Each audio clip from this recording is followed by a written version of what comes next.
Hello everyone, आज है 5 जून और आज इस वीडियो में हम बात करने जा रहे हैं वोडाफोन आइडिया के बारे में। देखिए, टेलीकॉम सेक्टर का ये शेयर है 22% की एक बहुत बड़ी आज रैली देखने को मिली है वोडाफोन आइडिया में।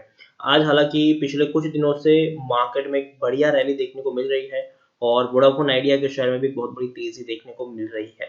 ऊपर से अगर हम बात करने जाए तो टेलीकॉम सेक्टर में पिछले काफी दिनों से एक रैली हमें ऑलरेडी देखने को मिल जा चुकी है।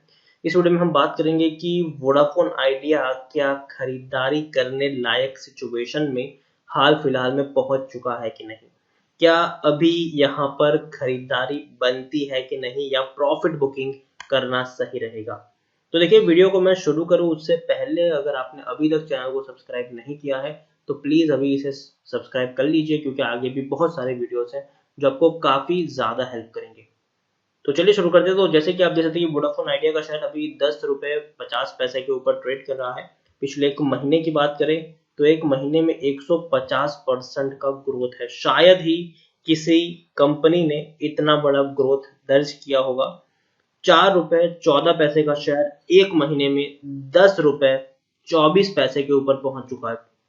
4 रुपए 14 पैसे का शेयर एक महीने में 10 रुपए 24 पैसे तक पहुंच जाता है। देखिए, मैंने इसके ऊपर वीडियो जरूर बनाया था, वोडाफोन आइडिया के ऊपर भी मैंने वीडियो बनाया था। और मैंने जब शेयर निचले लेवल पर ट्रेड कर रहा था, इवन 5 रुपए के आसपास जब ये शेयर ट्रेड कर रहा था, तब मैंने यहाँ पर बाइंग रेटिंग दी थी और मैंने कहा था कि मुझे लगता है कि ये शेयर यहाँ से 8 या 9 रुपए तक जा सकता है। और ये एक्चुअली मेरी एक्सपेक्टेशन से काफी ज्यादा ऊपर चला गया है ये शेयर। तो बात करना बनता है कि अब यहाँ से क्या करना सही रहेगा, खरीदारी करनी चाहिए या प्रॉफिट बुकिंग करना चाहिए, जरूर बात करना बनता तो है यहाँ पर। पिछले एक साल की हम बात करें तो 23 से 24% की यहाँ पर गिरावट है, लेकिन आप खुद देख लीजिए कि शेयर ने इतना बड़ा हाई बना दिया है कि ऑलरेडी 13 रुपए से गिरता हुआ शेयर नीचे आया था, 3 रुपए तक शेयर पहुंच गया था। बाद में फिर तेजी आई, फिर गिरावट आई, फिर बहुत बड़ी रैली अभी आई है। इतनी बड़ी रैली कि इसको पकड़ना तक अब यहाँ से मुश्किल हो चुका है। 3 साल की हम बात करें तो 3 साल में 78% से भी ज्यादा की हमें यहाँ पर गिरावट देखने को मिल रही है। 70 रुपए से कंटिन्यूस टूट रहा था, आज एक बड़ी रैली आई है। देखिए, हमें यहाँ पर यह समझना होगा कि जब शेयर में गिरावट आई थी, इससे पहले भी आप खुद देख सकते हैं कि शेयर 30 रुपए तक पहुंच गया था। बाद में इतनी ही बड़ी एक रैली आई थी कि वही 30 रुपए का शेयर 40 रुपए तक पहुंच गया था। ठीक है, फिर यह शेयर नीचे गिरा, नीचे गिरकर 20 रुपए तक पहुंच गया। बाद में ऐसी रैली आई फिर से कि वही 20 रुपए का शेयर आपको 26 से 27 रुपए पर मिलना शुरू हो गया। फिर एक गिरावट आई, फिर तेजी आई, फिर गिरावट आई, लेकिन इस बार की जो रैली है वो काफी बड़ी है, काफी बड़ी रैली। 4 रुपए का शेयर सीधा 10 रुपए के ऊपर पहुंच जाता है। 6-7 रुपए अब देखने को मिल गया ये शेयर।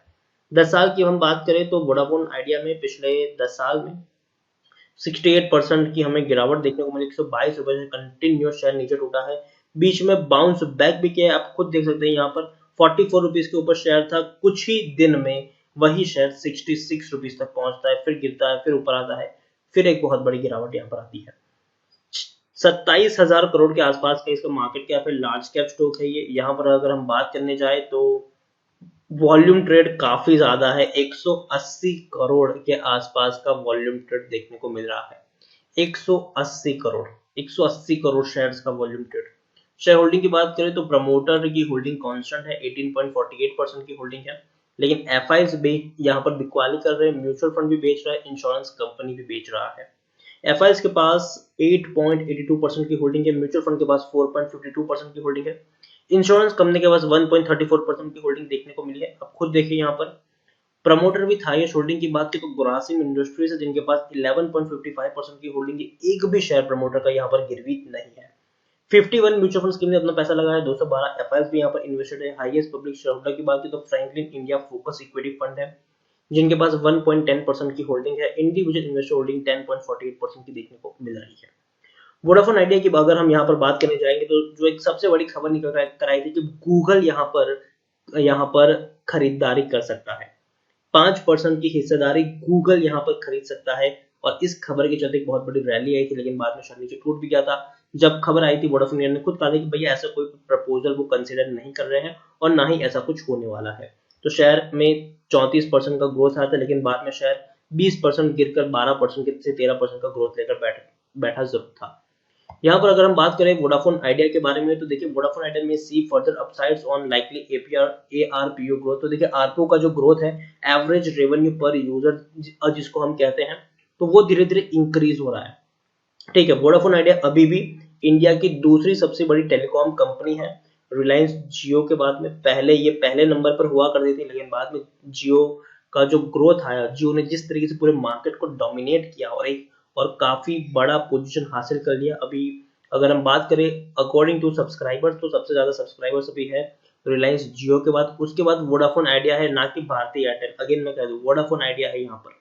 तो वोडाफोन आइडिया के पास सबसे ज्यादा यूजर्स हैं और एक बहुत बड़ा एडवांटेज भी है इनके पास कि यूजर्स काफी ज्यादा है।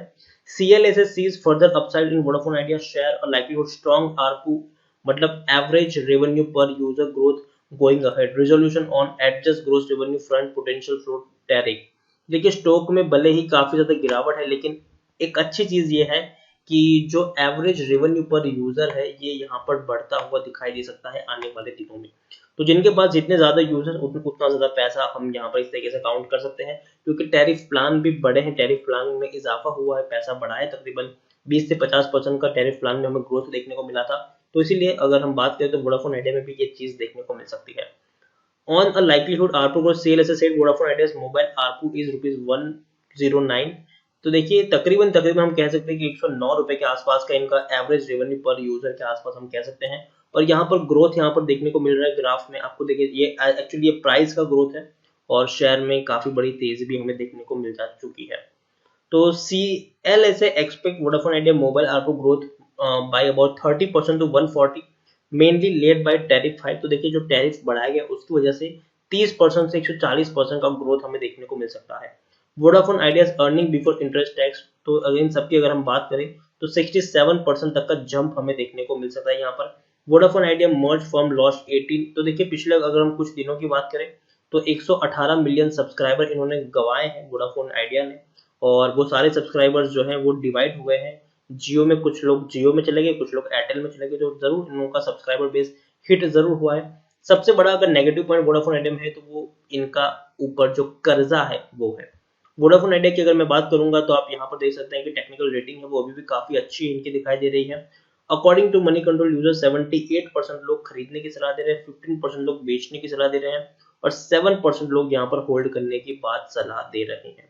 यहाँ पर हम अगर देखें तो टेक्निकली अगर देखने जाए तो शेयर काफी वीकर पोजीशन के ऊपर मुझे लग रहा है। ये प्रॉफिट आप खुद देखेंगे 6,540 करोड़ का इनको लॉस हुआ है दिसंबर क्वार्टर में, सितंबर में 50,000 करोड़ का लॉस, जून में 5,000 करोड़, मार्च में 5,000 करोड़, दिसंबर में 5,000 करोड़।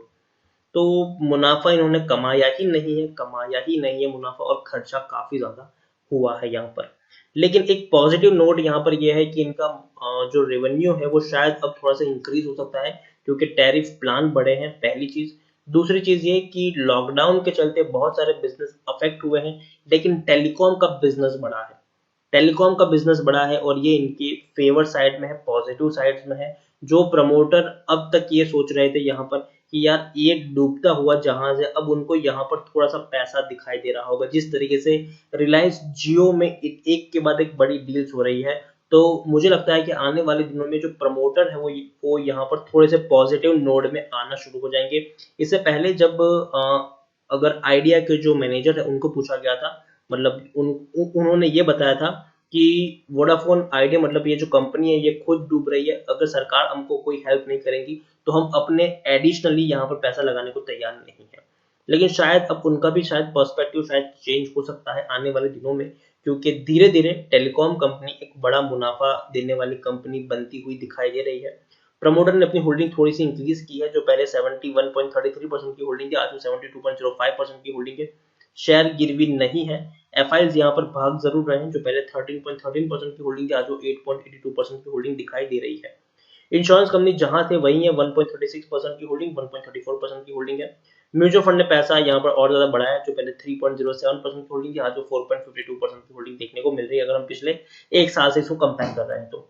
ओवरऑल मुझे लगता है कि वोडाफोन आइडिया जरूर यहाँ से शायद थोड़ी बहुत तेजी की हम उम्मीद लौटने की एक्सपेक्टेशन कर सकते हैं, जिस तरीके से तेजी अभी देखने को मिल रही है, शायद ये तेजी और ज्यादा आगे बढ़ती हुई हमें दिखाई दे सकती है। ओवरऑल मैं कहूंगा कि अभी भी वोडाफोन आइडिया में अगर आपने खरीदारी की है तो आप बने रह सकते हो। यहाँ से ये शेयर मुझे 13-14 रुपए के आसपास जाता हुआ लग सकता है। हालांकि बीच में थोड़ी बहुत गिरावट भी आ सकती है, लेकिन कुछ गिरावट के बाद में ये शेयर बाउंस बैक भी करेगा और 13 से 14 रुपए तक ये शेयर आपको नियर टर्म में देखता हुआ ट्रेड करता हुआ दिख जाएगा। तो वोडाफोन आइडिया, लेकिन एक चीज हमें ये भूलनी नहीं चाहिए कि अभी भी एक कर्जा इनके ऊपर काफी ज्यादा है और इतना बड़ा कर्जा है कि कंपनी उसको चुकाने में सक्षम नहीं है। लेकिन शायद आने वाले दिनों में कुछ रिजोल्यूशन प्लान्स निकाल लिए जाएंगे। एक बहुत बड़ी कंपनी है, शायद कोई ना कोई आकर यहाँ पर पैसा लगा देगा, ऐसे चांसेस भी यहाँ पर हमें देखने को मिल सकते हैं। तो ओवरऑल अगर हम फंडामेंटली देखें तो वोडाफोन आइडिया वर्स्ट कंपनी है, फंडामेंटली बिल्कुल भी स्ट्रांग नहीं है, गिरने वाली ये कंपनी है। लेकिन काफी ज्यादा एक्सपेक्टेशन है, काफी ज्यादा उम्मीद है कि शेयर रिबाउंड हो जाएगा। जैसे कि सुप्रीम कोर्ट ने आदेश दिया था कि भैया आपको पैसा चुकाना ही चुकाना है, लेकिन ऐसी सिचुएशन में मुझे नहीं लगता कि सरकार की तरफ से या कोर्ट की तरफ से किसी भी कंपनी के ऊपर कोई प्रेशराइज किया जाएगा पैसा चुकाने को लेकर। उनको रिलीफ दी जाएगी कुछ महीनों तक, तो कुछ महीनों तक शॉर्ट टर्म के लिए मुझे लगता है कि वोडाफोन आइडिया एक स्ट्रॉन्ग पोजीशन में है। अगेन मैं कह रहा हूँ शॉर्ट टर्म के लिए, ठीक है, मैं यहाँ लॉन्ग टर्म वर्ड यूज नहीं कर रहा हूँ। मुझे लगता है कि शॉर्ट टर्म के लिए जब तक सरकार ज्यादा सख्ती से किसी भी कंपनी के ऊपर काम नहीं करेगी, क्योंकि मुझे लगता है कि आने वाले कुछ महीनों तक सरकार किसी भी कंपनी के ऊपर ज्यादा सख्ती नहीं दिखाएगी पैसा चुकाने को लेकर, तो उसमें वोडाफोन आइडिया को एक बहुत बड़ा बेनिफिट मिल जाएगा और शेयर शॉर्ट टर्म में एक अच्छी पोजीशन पे आपको ट्रेड करता हुआ दिख जाएगा।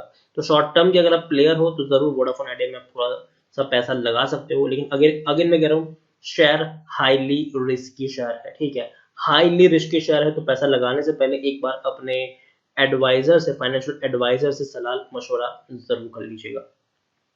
तो उसी का वीडियो को एंड करूंगा। अगर आपको वीडियो पसंद आया हो तो प्लीज इसे लाइक करें, शेयर करें, चैनल में पहली बार आए तो प्लीज सब्सक्राइब करें और वोडाफोन आइडिया के बारे में आप क्या सोचते हैं वो भी आप मुझे कमेंट में लिखकर बता सकते हैं। Thank you.